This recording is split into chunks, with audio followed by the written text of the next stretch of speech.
My name is Tom Ghent, and I'm a songwriter, and I've been doing this for 63 years, and I hope you like what I'm singing, and I'll describe the songs for you in as short a order as possible, because I think when you describe a song too well, the song isn't worth describing.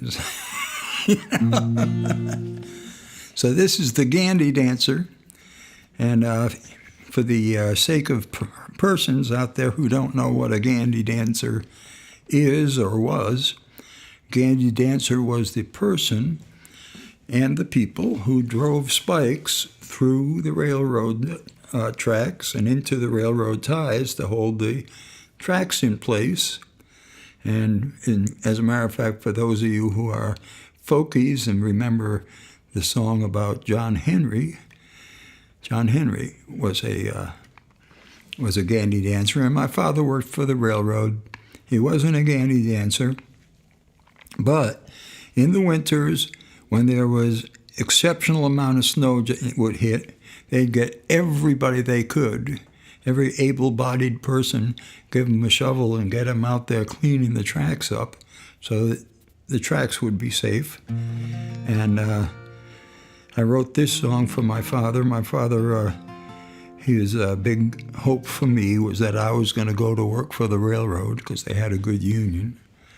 And I had no desire to go to work for the railroad because by the time I was about 11 years old, I had decided that I was going to be a musician, and something he prayed I wouldn't be. And after I was getting pretty well known, and he finally had heard me in a few festivals and things like that, he bought me a tape recorder and said, "Oh, maybe this will help you with your songwriting." And I said, "Oh, thank you, it will." And I did use that tape recorder on a number of songs. But anyway, this is a song that is basically about my relationship to my own children and my relationship to my father, and it's called The Gandy Dancer. No more long explanations. Here we go.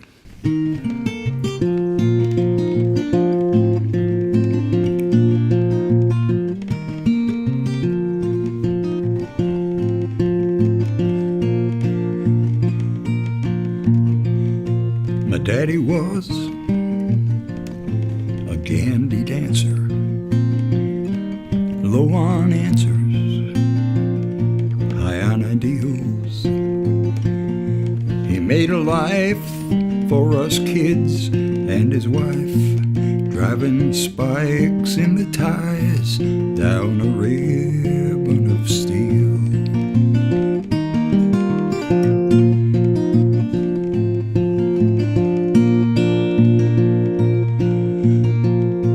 And it was I, the apple of his eye, or perhaps the man inside me that he never knew, who broke his heart, and oh, it hurt to watch his dreams die. You see, he had high hopes for me, as I have mine for you. And someday you may do things I can't understand. Why, I've done quite a few in my time. Why, I was as crazy in my father's eyes as he was an old man in mine.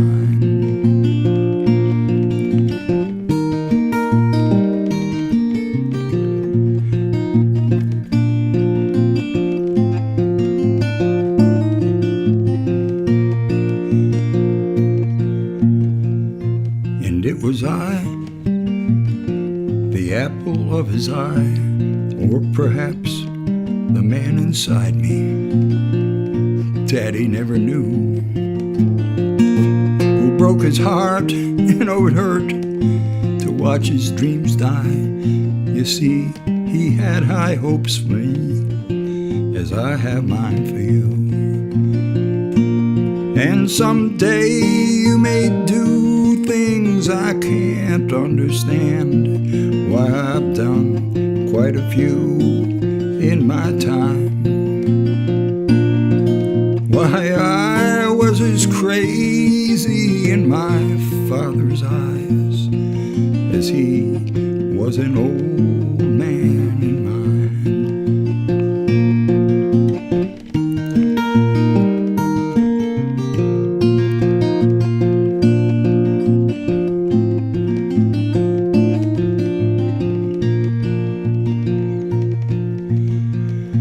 And my life's flying like wind whipping by a storm's eye.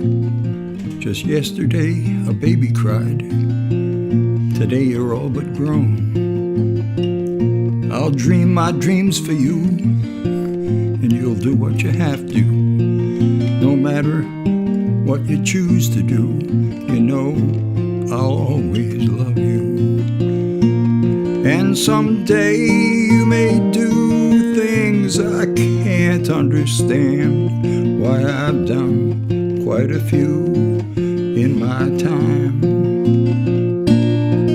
Why, I was as crazy in my father's eyes as he was an old man in mine.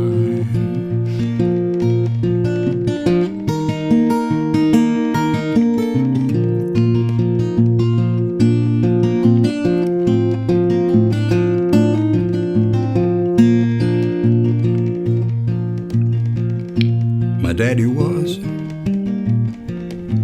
a Gandy Dancer. Perhaps some of his answers weren't right for me, but he made a life for us kids and his wife, driving spikes in the ties down a ribbon of steel.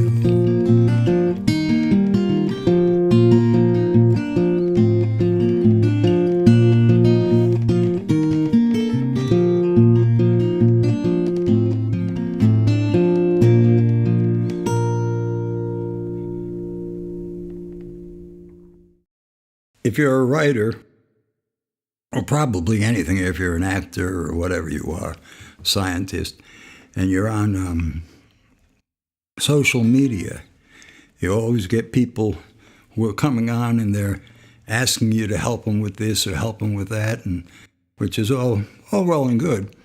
But people would always be sending me things and wanting me to listen to their song and give them advice about their songs. And there are a lot of reasons why you shouldn't do that. Some of them are legalities, like somebody sends you a thing and 10 years later you write a song and they say, boy, that sounds like the song I sent you, and you find yourself being sued for nothing. So anyway, there was this one young lady who kept insisting on sending me songs. And I never listened to any of them. I did get to know her later, and I found out that what she predominantly wrote was children's songs, which had nothing to do with anything I was writing about, even though she wrote some nice little children's songs. But one day, I was online and on Facebook, and in my notifications, I got this thing where she was talking about that she was thinking about writing a book about something that happened to her when she was younger. And it grabbed my interest. I sent her a message and I said, if you'll tell me, let me interview you online. I'll write a song about this and you'll be my co-writer.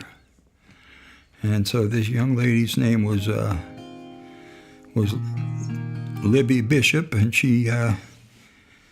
I ended up having like 17 pages of stuff. And every day I would sit down and I would read this stuff. And boy, I'll tell you, it was so depressing. This is Libby's song.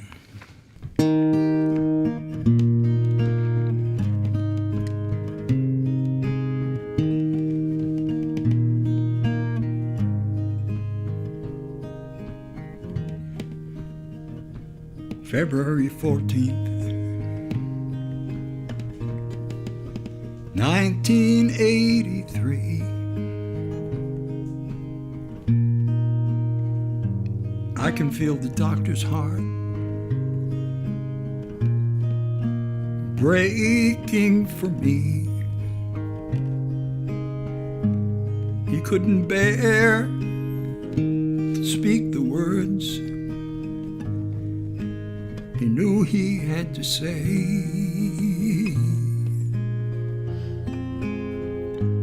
As they confirmed our greatest fears on Valentine's Day,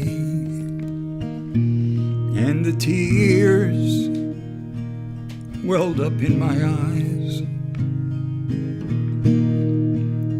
Terror gripped my soul. I watched the future fade away. I heard the church bells toll, and I swore myself to silence so word wouldn't get around. But Mom, she told Miss Rita, and she's told the whole damn town. And Monday morning, beneath the knife, I sacrificed my pound of flesh to the tiger deep within me, feeding at my breast, relentlessly stalks me and robs me of my rest.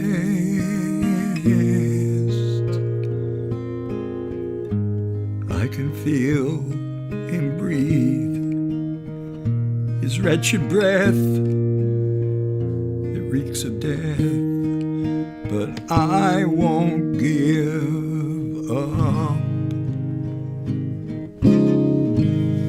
No, I won't give in.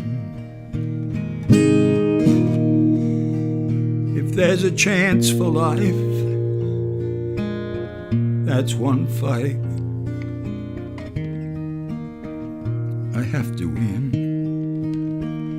And with my back against the wall, I'm standing proud and standing tall, fighting with all I have to give, 'cause I want to live. I woke to hear the congregation as they bowed their heads in prayer. My family, friends, and neighbors all were gathered there, and they didn't hold much hope for me, had little more to say than to pray the Lord my soul to keep on that gray and somber day. And Lord, I pray someday I'll go to heaven.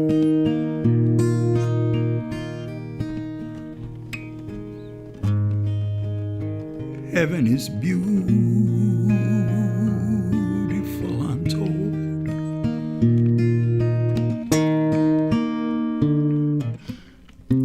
But right now I'm only 27, and my 8-year-old still needs a loving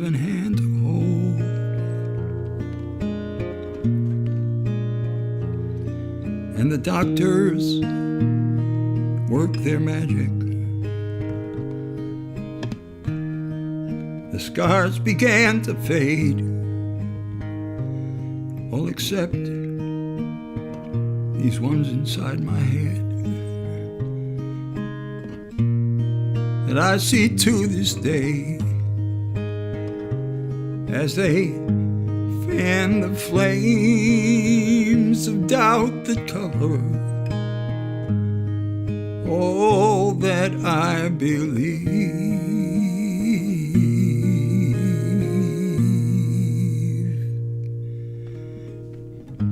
and make me ask who could or would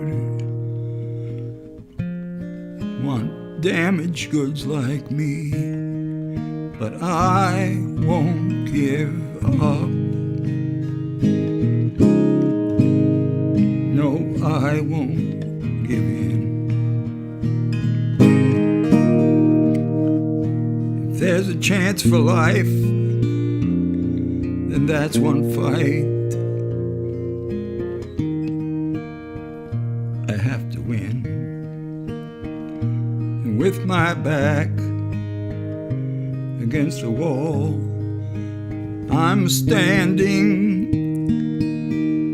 proud and standing tall and fighting with all I have to give, 'cause I want to live.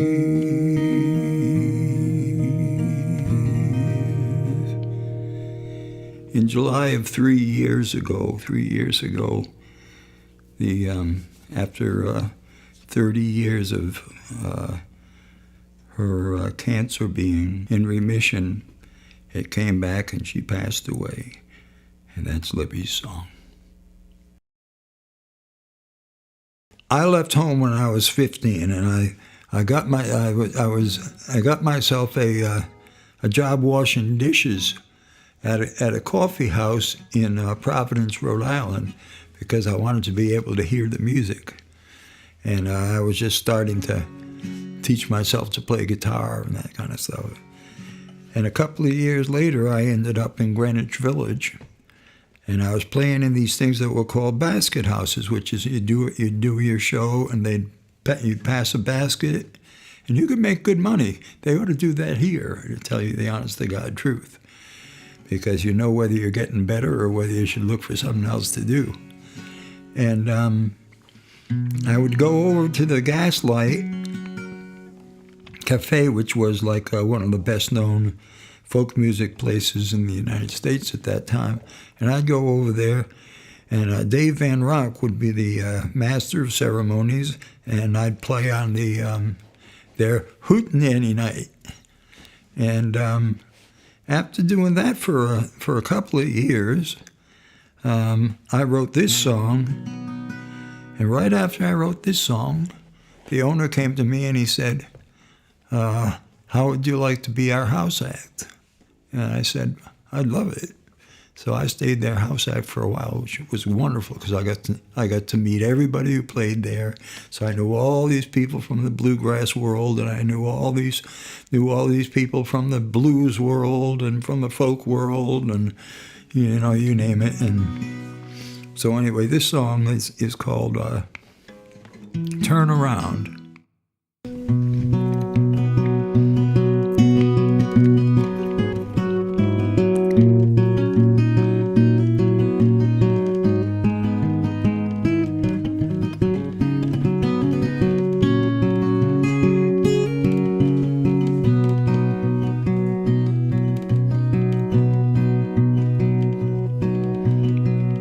I will never be the one to say you're wrong for what's been done, for I know that you are young, can't find where you belong.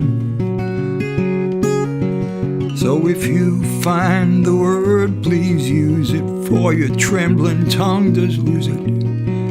Even though this world confuse it, I'll still understand. For I will never make you bend or even ask that you pretend. lend, only be there when I need you. Turn around, think it over, and surely you shall see that time has made no change in me.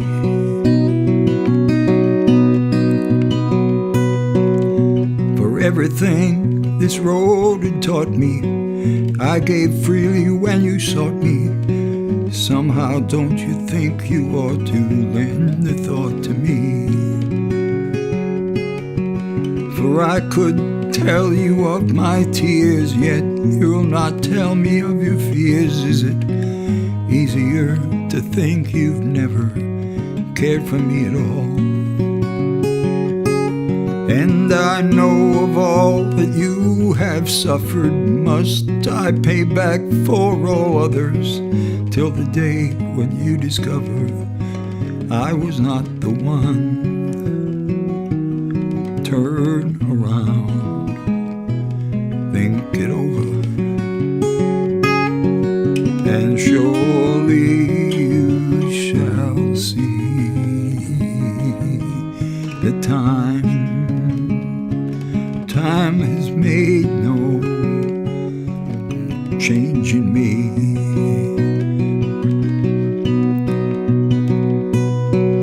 How can you bear to watch your dreams be cast aside as empty schemes, when even that which truth conceives now you cannot believe?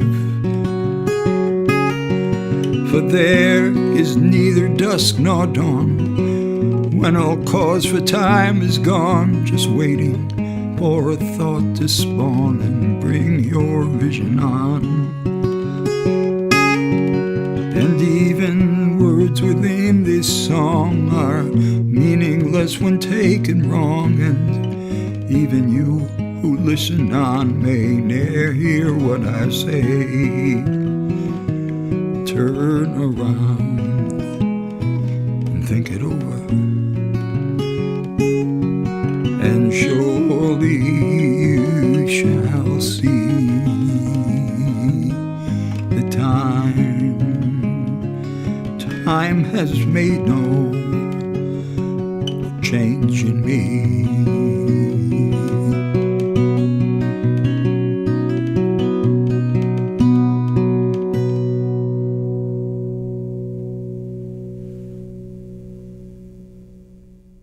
Okay, this is Whiskey.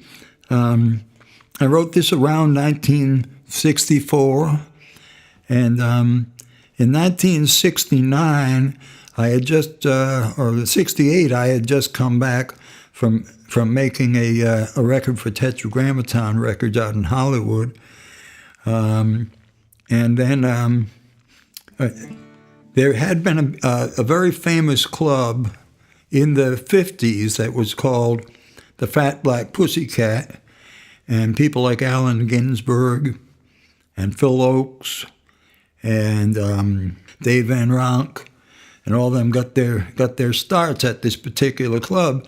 And then, like in 1961, the club closed, and it would close for years and years and years, and it ended up becoming like the back room of a restaurant, this great big restaurant. And when I came back to New York, a friend of mine, Justin Devereaux, had talked the owner into reopening the Fat Black Pussycat. And when I came back to town, he said, "Well, if you're going to be here, whenever you're not gigging somewhere else," he said, "come in and we'll pay you to play some songs here." And I said, "Okay." And so I'm in there and I'm doing some stuff, and Shel Silverstein comes walking in, and he's got a bunch of people with him, and they go sit in the back of the club. And after I finish my set, Shel comes up and he says, "I got a friend here with me. He said he writes some good songs. You think he can play them on stage?" I said, "Sure. I'm going to tell Shel It's as if Shel Silverstein doesn't know who writes good songs. So anyway, I put the guy on, Kris Kristofferson. Nobody had ever heard of him. And he sang Me and Bobby McGee and Sunday Morning Coming Down. And I'm thinking to myself, these are pretty damn good songs, you know. Well, after he sang, he come up to me and he said, "Can I record that whiskey song of yours?" Well, he ended up recording it 4 times. And there are about 60 or so cuts of it that I'm at least aware of. Not that they ever pay you.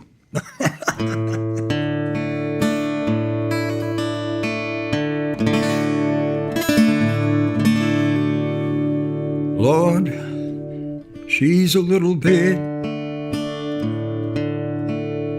of the sunshine,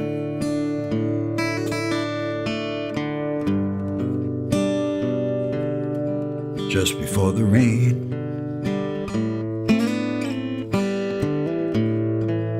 A little like this quiet night for the cold wind came.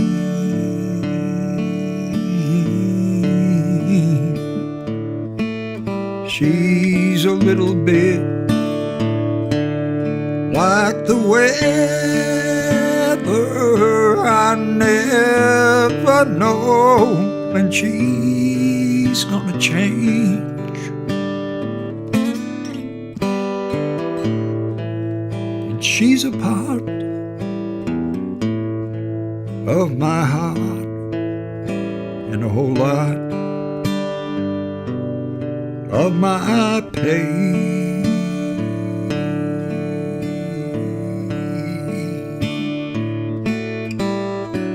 Whiskey, whiskey, my old friend,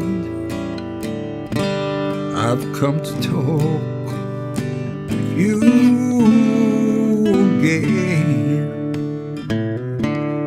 Milk of mercy,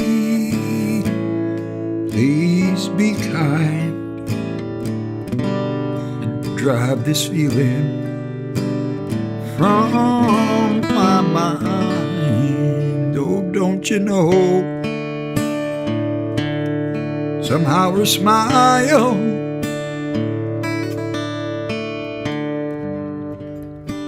but it made the day begin.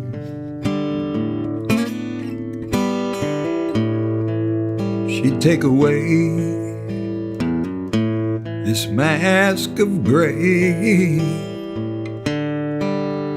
let the sun shine in.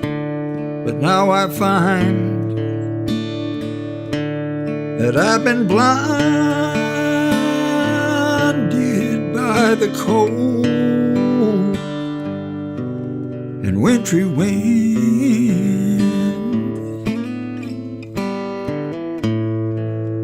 She disguised behind her eyes. Oh Lord, what a fool I've been.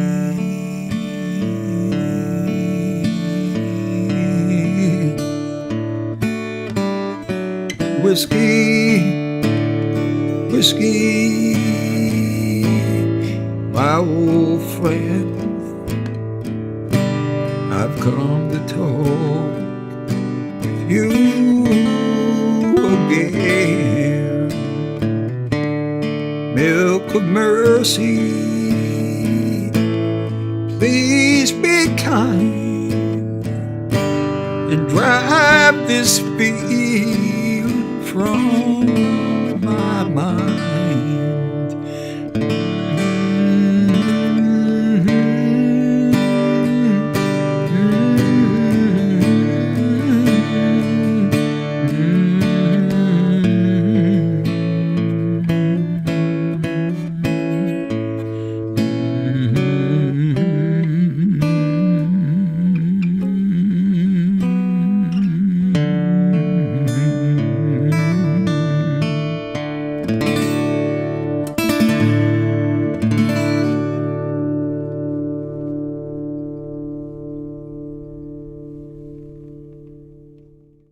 I had a friend who lives in New Jersey, and he played steel from I had a band called the Yankees Rebel Sun for about 6 years, and he played steel. He was a great steel player. He actually taught himself to play the steel while he was at Juilliard on a scholarship for clarinet, and he ended up playing first solo clarinet for the New York Philharmonic for about 5 or 6 years, and then he said, "Hell, I don't want to spend the rest of my life sitting in an orchestra pit," and he put a sign, an ad in the Village Voice looking for somebody who was looking for a steel guitar player. And I had gone all over New York listening to people playing steel guitar, and I didn't think I was spoiled, you know. I mean, living in Nashville for all of these. And when I heard him play, I said, man, this guy's he's going to play it his way. So anyway, I was at his house visiting him. This was back in around 1994. And on Sunday morning, he said, there's this program that comes out of New York. He said it's out of Columbia University, and he said they've got their tower up there on the Twin Towers. He said, so they've got a huge following. And I can't remember the name of the fellow who had this radio program that was tremendously popular, but his last name was Libby. And David and my friend Ed Beerley called him up, and he said, the guy that anyway, he turned the radio on, and he was playing Kris Kristofferson singing Whiskey, Whiskey. So he called him up, and he said, the guy who wrote that is here at my house. And the guy said, any chance we can get him up here? And I was going to be there for a while. So we made arrangements to go up there the next week.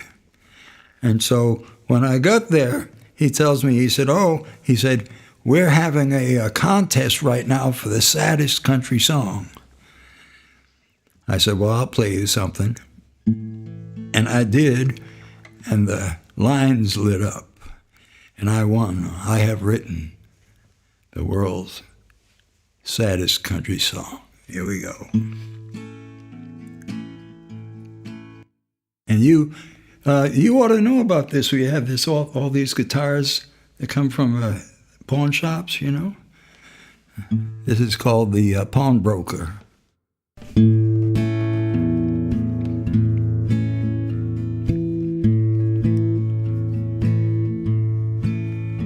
I got a letter this morning. Started, son, how have you been? Can't you use a pen? Ain't heard from you since can't remember when. Your ma fell sick this spring. It's taken every cent we had, and I'm afraid she'll be leaving soon. Signed, your loving dad. I know they think fame and fortune have gone straight to my head. I'd break their hearts to tell the truth about this life I've led. Many times I've tried to write, say I'm doing fine. I throw them letters away. To this day I can't stand to tell them lies. And Mr. Pawnbroker, this guitar's the only thing I own. And sometimes she's been the truest friend I've ever known. Lord, I hate to lose her, but I need another 5 to get me back to Wichita and kiss my mom goodbye.